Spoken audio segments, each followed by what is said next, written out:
Bank की नौकरी का मसला, लोग बड़े परेशान होते हैं कि क्या किया जाए। तो आयतुल्लाह सिस्तानी का भी खैर सारे मराजे ये बात कहते हैं कि बैंकों के जो सूदी शोबे हैं उनमें जॉब करना जो है वो हराम, जिसके अंदर सूदी लेन देन करना पड़ता, चाहे वो लिखना हो, हिसाब करना हो,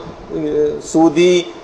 जिसपे हिसाब किताब जिस शीट के ऊपर लिखा हुआ है एक टेबल से उठाकर दूसरी टेबल पे रखना हो, चाहे कंप्यूटर पे हिसाब करना हो, चाहे पेन से करना हो, चाहे उसके आदाद व शुमार हमें नोट करने हो, किसी जगह वो शीट को जिसमें सूदी लेन देन किया गया है उसको डिस्पैच करना हो, उठा के एक जगह से दूसरी जगह ले जाना हो, ये सब चीजें काम उसी के अंदर शुमार होते हैं और ये हराम शुमार होते हैं। और देखिए आपके सामने फतवा भी आ रहा है, उसमें यही है कि जितने भी मामलाते रबवियां हैं यानी सूदी वाले जितने भी हैं, ला यजुजुल अमल फीहा, उसमें अमल करना, वो वाले काम करना वो जायज नहीं। और फिर ये भी पूछा जाता है अक्सर तो ईरान बाकायदा जाते भी हैं, बाकायदा लोग ईरान होकर आते हैं, उलमा से पूछते हैं, इराक जाते हैं, उलमा से पूछ कर आते हैं पर्सनली कि ज़ाहिर हम इतनी पोस्ट पे आ गए हैं, ये सब कुछ है, अब क्या करें हम। तो वहां से भी बहरहाल यही जवाब मिलता है कि जो सूदी शोबे हैं उनके अंदर जो है काम करना वो जायज नहीं है।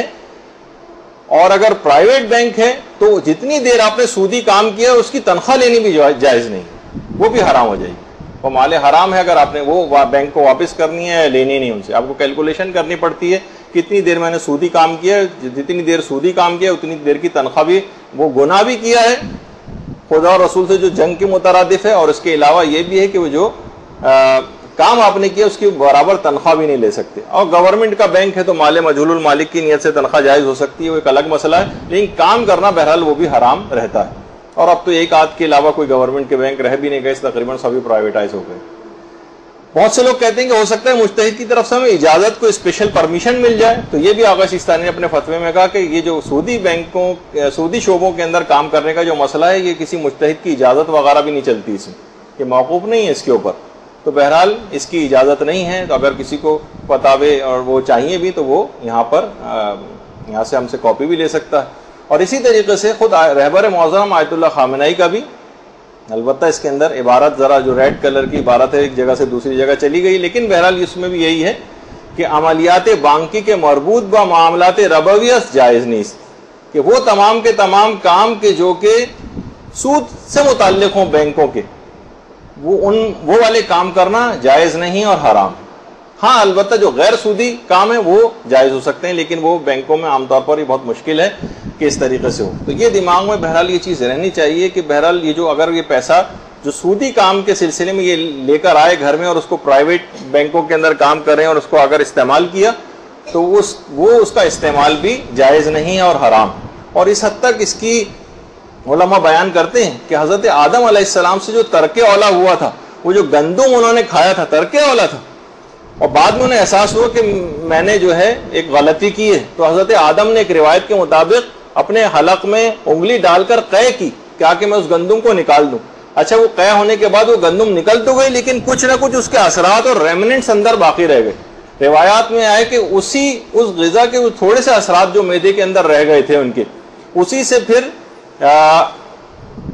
जो नुतफा पैदा हुआ उससे काबिल की पैदाइश हुई, जिसके असरात इस हद तक थे कि उसने अपने भाई हाबिल को कत्ल कर दिया, सिर्फ उस हराम माल की वजह से। हराम तो नहीं कहा जाएगा, यानी वो जो तरके औला था। तो बहरहाल अगर तरके औला के अंदर इतनी ताकत है कि देखिए जिससे उनके मुनासिब नहीं था, उनके शान के खिलाफ ये काम था, उन्होंने फिर भी किया, तो इसके मायने है कि अगर कोई सरिहन माले हराम अंदर ला रहा है, उसी से औलादों की परवरिश कर रहा है, तो फिर बात कितनी आगे तक जाएगी।